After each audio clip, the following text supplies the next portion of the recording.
안녕하세요, 박셰프입니다. 4월 셋째 주 부동산 모기지 소식 간략하게 전해드리겠습니다. 우선 첫 번째 소식은요, 캐나다 부동산 판매가 사상 최고 수준을 기록했다는 기사예요.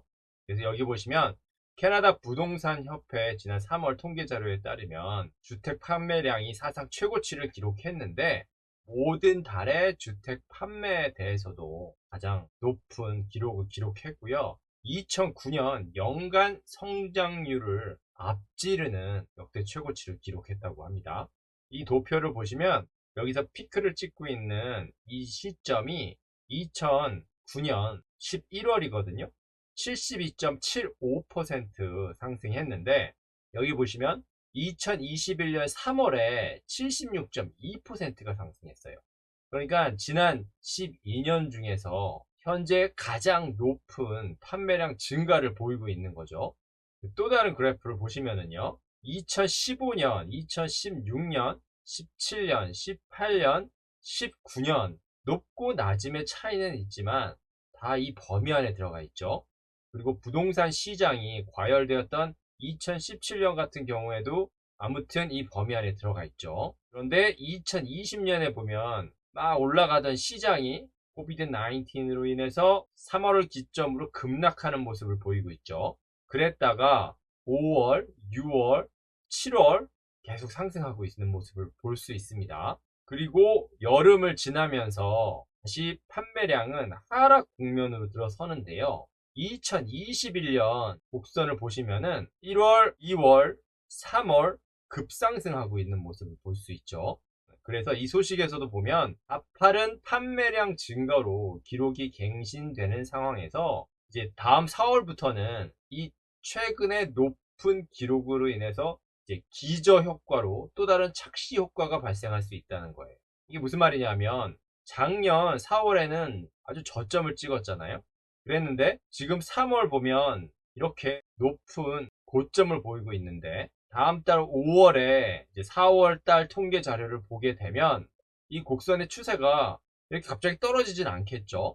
여기서는 코비드 19 때문에 그런 급락이 발생했지만 지금 상황에서는 이 상승 추세가 약간 꺾일 수는 있겠지만 급락하진 않겠죠. 그러면 어느 정도 상승한다고 쳤을 때 여기서는 상승을 했지만은 작년에는 급락했잖아요. 그러니까 이 갭이 굉장히 크겠죠. 그래서 작년 동월과 비교한 수치만 가지고는 이 시장이 어떻게 움직이고 있는지 정확하게 판단할 수 없다는 거예요.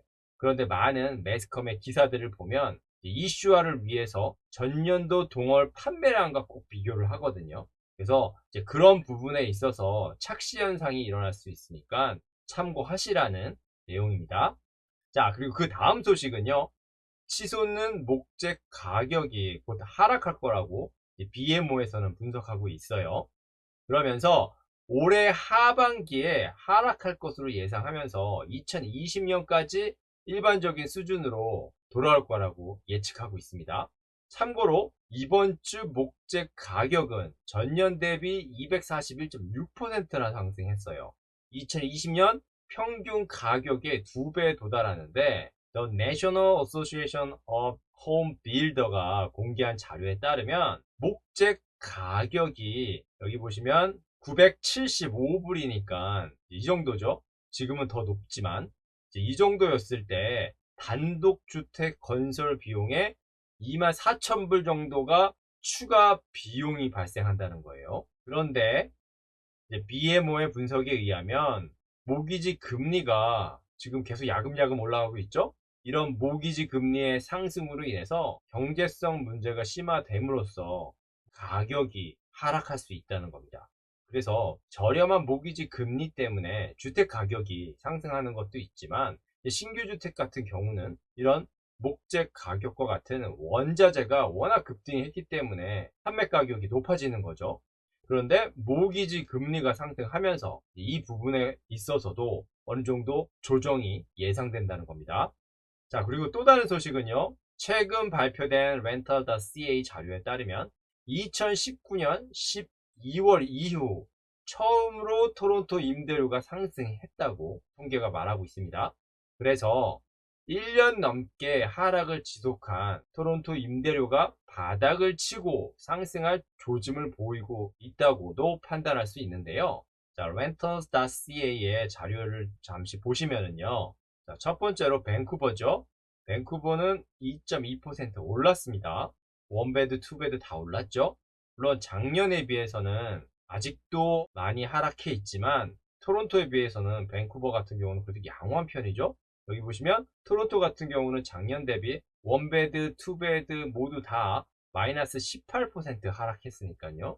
그런데 토론토의 경우 원베드가 0.3% 증가했어요. 지금 저번 달에 비해서요. 아직 투베드는 마이너스이긴 한데 지금까지 1년 넘게 계속 하락하고 있었거든요. 이렇게 마이너스 18%까죠. 그랬는데 지난 3월에 플러스로 돌아섰다는 거예요. 그리고 여기 보시면 마캄 지역과 리치몬드 같은 경우도 0.1%, 마캄은 1% 상승한 걸로 나왔죠. 반면에 BC주의 리치몬드 같은 경우는 굉장히 양호하죠. 다른 지역에 비해서요. 지난달에 비해서 2.6% 상승했고 작년에 비해서도 4.6% 상승했으니까요. 자, 그래서 이 도표를 보시면 작년 1월부터 올해 3월까지 평균 렌트 가격이 어떤 추이로 움직이고 있는지 확인할 수 있거든요. 여기 보시면 밴쿠버 같은 경우는 올라가다가 에이프릴에서 떨어지고 메이에 다시 올라갔다가 계속 조금씩 감소하는 모습을 보이고 있죠. 꼭 캐나다 주택 시장의 판매량 추이와 살짝 비슷한 양상을 보이고 있어요. 밴쿠버는. 근데 여기 토론토를 보시면은 작년 1월부터 계속 지금 내려가고 있죠. 계속 하락세입니다. 그래서 2,600불이었던 평균 렌트 가격이 여기 보시면 2,000불 가까이 떨어졌어요. 올해 2월에요. 그랬는데 지금 여기 3월에 보시면은 올라갔죠. 살짝.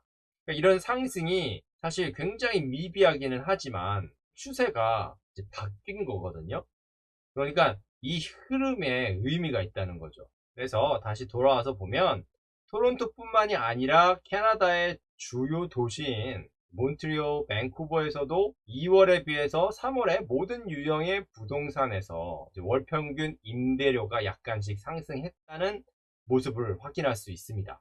그래서 페넌트의 입장에서는 당연히 렌트 가격이 저렴한 게 좋겠죠. 하지만 랜드로드나 투자자의 입장에서는 이렇게 1년 넘게 하락하고 있는 렌트비가 너무 걱정이 되잖아요. 이제 그런 분들에게는 어느 정도 희소식이 될 수 있는 거죠. 바닥을 찍은 듯한 뉘앙스를 이 자료들이 보여주고 있으니까요. 그래서 제가 여기에 rental.ca에 보고서를 링크를 달아 놓았거든요. 자세하게 확인하고 싶으신 분들은 들어가셔서 참고하시기 바랍니다. 자, 그리고 또 다른 소식은요. 교외 주택 소유자의 부동산 가치가 도시 구매자보다 2배가량 상승했다는 얘기예요. 제가 여기를 읽어보겠습니다. 이번 달 프로퍼티가 발표한 새로운 주택 가격 데이터에 따르면 코비드-19 대유행이 시작되기 전 6개월 동안 905 지역에서 주택을 구입한 구매자의 투자가 평균 30% 증가한 것으로 나타난 것에 비해서 416 지역에서 주택을 구입한 사람은 평균 부동산 가치가 16% 증가했다는 겁니다. 그러니까 905 지역에서 산 사람이 주택 가치가 2배 정도 많이 증가했다는 거죠. 그래서 이 이미지를 보시면 극명하게 확인하실 수 있죠. 토론토 같은 경우는 16% 자산 가치가 증가했는데 여기 보면 less than 20%가 여기죠. 올리 토론토죠. 그리고 토론토 인근으로 번, 마캄, 리치몬드, 킹, 오로라 이 지역이 21에서 30%, 그리고 서쪽으로는 브람튼, 미시사가, 옥빌, 밀튼, 버링턴 이쪽이 20에서 30% 정도 주택 가치가 상승했고요. 그리고 이 지역보다 더 북쪽인 칼레돈이나 할튼, 힐 쪽으로 더 많이 올랐죠. 그리고 제가 며칠 전에 업데이트한 영상에서도 설명드렸듯이 이쪽 동쪽 지역의 판매량이 급격하게 증가하고 가치도 함께 급상승했죠. 그리고 이 동북쪽 지역 같은 경우도 많이 올랐고요. 그런데 이 지역보다 더 외곽인 지역에서는 40% 이상 증가했죠. 그러니까 바이어가 집을 사긴 사야겠는데 토론토가 너무 비싸니까 계속 외곽으로 나갔던 거죠. 그래서 저렴한 지역을 중심으로 판매가 많이 이루어지면서 주택 가격이 이제 급상승한 거예요. 주택 가격의 상승이 이렇게 중심부와 외곽이 극명하게 차이를 보였다는 거고요. 그러니까 코비드 사태로 인해서 얼마나 많은 수요가 외곽으로 이동을 했었는지 이 이미지를 통해서 확인할 수 있습니다. 자, 그리고 토론토 부동산협회에서 마스터 베드룸이라는 용어를 삭제하고 프라이머리로 대체한다는 얘기가 있어요. 뭐 기사 내용은 중요한 게 없어서 제가 그냥 간략하게 이렇게만 적었고요. 혹시나 주택을 구입하시든지 판매하시는 분들한테는 이렇게 바뀌는 용어가 혼돈이 되실 수 있을 것 같아서 제가 이 부분만 가져왔습니다. 자, 그리고 마지막 소식은요. 제목이 암호화폐와 모기지 산업의 미래라는 제목이에요. 좀 거창하죠? 여기 매트릭스 모기지의 설립자인 대표 소유자가 한 얘기가 지난주 상품 및 서비스 지불에 대한 암호화폐를 허용하겠다고 발표했습니다.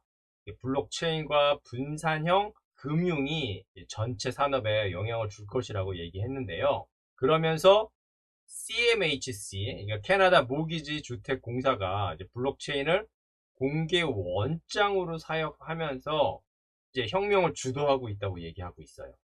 그래서 여기 Blockchain in the Housing Industry, Innovation and New Technology at the Heart of Housing이라고 나와 있잖아요. 그러니까 CMH가 정부기관이죠. 주택공사와 같은 개념인데 이런 공기업에서 블록체인 기술을 적극적으로 도입하고 활용한다는 얘기예요. 그래서 여기 보시면 블록체인이 도입되면 어떤 장점이 있냐면 대출 및 금융에 대한 데이터 품질 및 투명성을 향상시킬 수 있고 속도도 향상시킬 수 있고 비용 절감, 거래 과정에 대한 장벽과 마찰 제거, 재정적 위험 및 사기 가능성을 감소시킬 수 있는 장점들이 있다고 하거든요.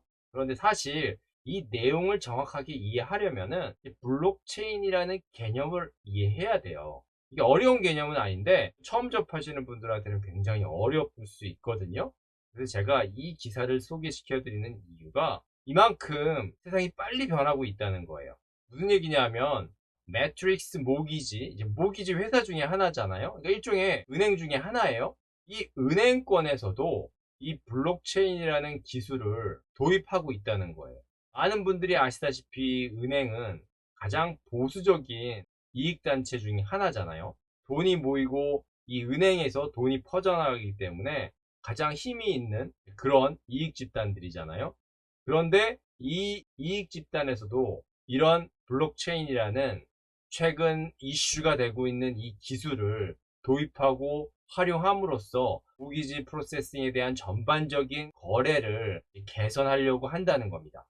그러니까 최근에 비트코인이 급등하고 급락하는 이런 뉴스들이 많은데 그런 암호화폐의 파운데이션이라고 할 수 있는 블록체인 기술들이 앞으로 모기지 시장에서도 활용이 된다는 거거든요.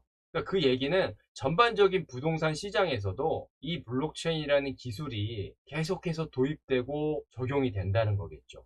그래서 이렇게 변화되고 발전되어 가는 이제 기술이 그냥 하이테크 기업과 같은 첨단 분야에만 적용되는 것이 아니라 모기지와 같은 은행권은 물론 이제 부동산 시장에서도 계속해서 도입이 되고 혁신이 이루어지고 있다는 겁니다.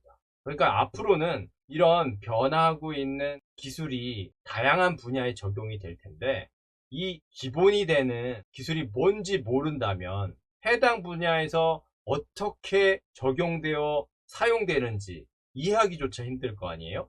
그런 부분에서 관심을 가질 필요가 있다는 생각이 들어서 이 기사도 한번 가지고 와 봤습니다. 네, 오늘은 이렇게 간략하게 정리해드리면 될 것 같고요. 지금까지의 영상이 도움이 되셨다면 좋아요, 구독, 알람 버튼 부탁드립니다. 지금까지 박셰프였습니다. 감사합니다.